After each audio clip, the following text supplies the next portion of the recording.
ধন্যবাদ। আমরা একটা মানবতার ফেরিওয়ালার মেলায় আমরা বসতে পেরেছি।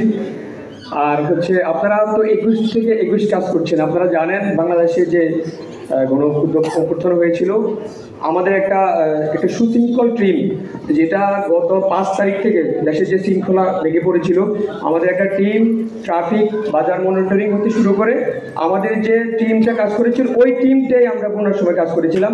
আপনারা কাজ করেছিলেন যখন বন্যার খারাপ অবস্থা ছিল। আমরা কাজ করেছিলাম এর দুদিন আগ থেকে। আমরা আবহাওয়ার থেকে আমরা জানতে পেরেছি যে অবস্থা খুব ভয়াবহ হবে। আমরা ঘরে ঘরে গিয়ে সতর্কতা করেছি এবং আমাদের 40 জনের যে টিম, ওরা হচ্ছে আপনাদের মালামালগুলা বের করে দিয়েছিল। যেহেতু অভিজ্ঞতার বিষয় আসছে, অভিজ্ঞতা শেয়ার করি।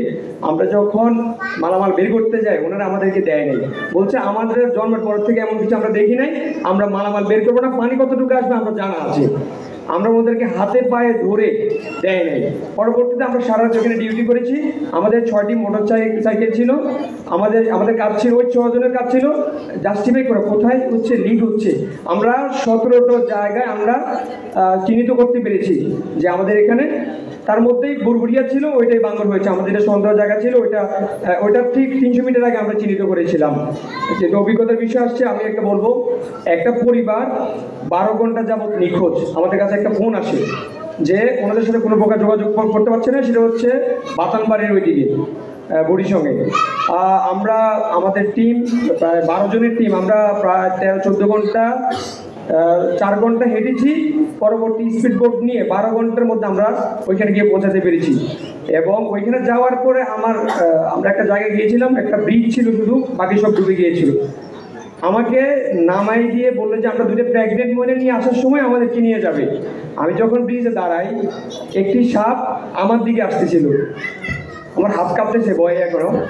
সাপটা আমার দিকে আসতেছে, আমি পানি মারতেছি, আর আমার দিকে আসতেছে। কারণ ওইখানে আশেপাশে কিছু নেই, একটা জায়গায় উঠছে শুধু ব্রিজ। সাপ, ব্যাঙ, পিঁপড়া, আমি ওই একটা ব্রিজের উপরে অবস্থান করতেছি। আমি যত ওইদিকে যাই, সাপ আমার দিকে আসে। পরে আমি শেষ করে ডুব দিয়ে একটু সাইডে সরে ও ব্রিজে যায় আশ্রয় নেই। আর যখন এই কার্যক্রমগুলো করতেছিলাম, আমার গ্রামের কোনো আমি খবর পাই নাই। আমি ভাবলাম আমার গ্রাম হয়তো বা একটু ভালো আছে, কিন্তু প্রবাস থেকে আমার একটা ফোন আসে যে নিজের এলাকার খবর নাই, অন্য এলাকা তো করতেছ। পরে আমি ফোন দেই, আমার বাবার মোবাইলে কল ঢুকে না, আমার কাকা যারা কারো মোবাইলে কল ঢুকে না। তখন আমি সন্দেহ করি না, অবস্থা খুব একটা ভালো না। আমি এই যে আমার ছোটো ভাই একটা আছে, ওরে নিয়ে মোটরসাইকেল দিয়ে যাই। 3টা জায়গা দিয়ে ঢুকার চেষ্টা করি, সবখানে কুমসমান পানি, মোটরসাইকেল তো পানি দিয়ে চলে না। পরে আমরা আরেকটা এরিয়া যে খিলা বাজার দিয়ে ঢুকে আমি আমার গ্রামে পৌঁছাই, ততক্ষণে রাত 2টা বেজে যায়।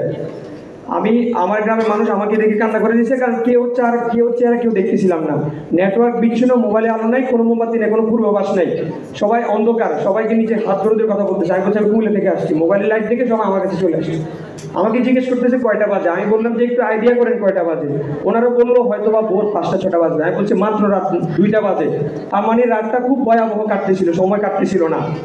আর মোস্তাক থেকে বলবো, আমার এলাকার মানুষের জন্য একটু দোয়া চাইবেন, কারণ আমার এলাকার মানুষ আপনার একটা বড় ভক্ত। আমাকে বলছে যাতে আপনার কাছে একটু দোয়া চাই। ধন্যবাদ সবাইকে।